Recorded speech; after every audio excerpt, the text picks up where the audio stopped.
Sementara itu, pemirsa, Kepala Kantor Wilayah Kementerian Agama Provinsi Sulawesi Utara Sarbin Sahe gelar kunjungan kerja perdananya di Kabupaten Talaut. Dalam kunjungan perdananya kali ini, Kepala Kantor Wilayah Kementerian Agama Provinsi Sulawesi meninjau langsung kantor Balai Nikah dan Manasik Haji yang ada di Kecamatan Lirung dan pembangunannya telah rampung dikerjakan.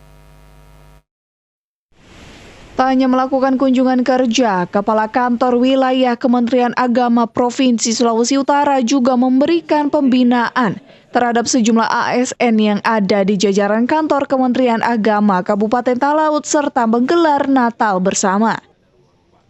Didampingi Kepala Kantor Kementerian Agama Kabupaten Talaut Samsudin Pulu, Kepala Kantor Wilayah Kementerian Agama Provinsi Sulawesi Utara Sarbin Sahe saat meninjau kantor Balai Nikah dan Manasik Haji yang ada di Kecamatan Lirung.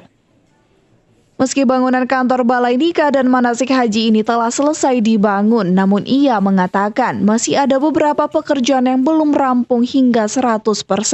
Kami berharap nanti Kementerian Agama, baik kantor Kementerian Kabupaten maupun kantor usaha agama kecamatan agar terus mengedepankan layanan kepada masyarakat tanpa ada pilih kasih, tanpa ada sekat, tapi terus hadir memberikan layanan sesuai tugas dan fungsi, termasuk kantor usaha agama kecamatan yang fungsi utama soal pencatatan nikah dan fungsi-fungsi lainnya agar terus dimaksimalkan agar Kementerian Agama terus hadir dan dirasakan oleh masyarakat.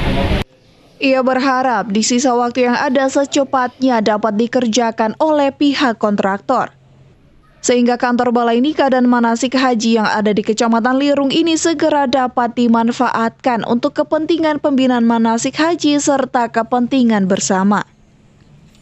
Dari Talaut, Alfred Tumanung melaporkan untuk Kawanua TV. Ya pemirsa, berbagai informasi akan kami hadirkan usai jeda, tetaplah bersama kami.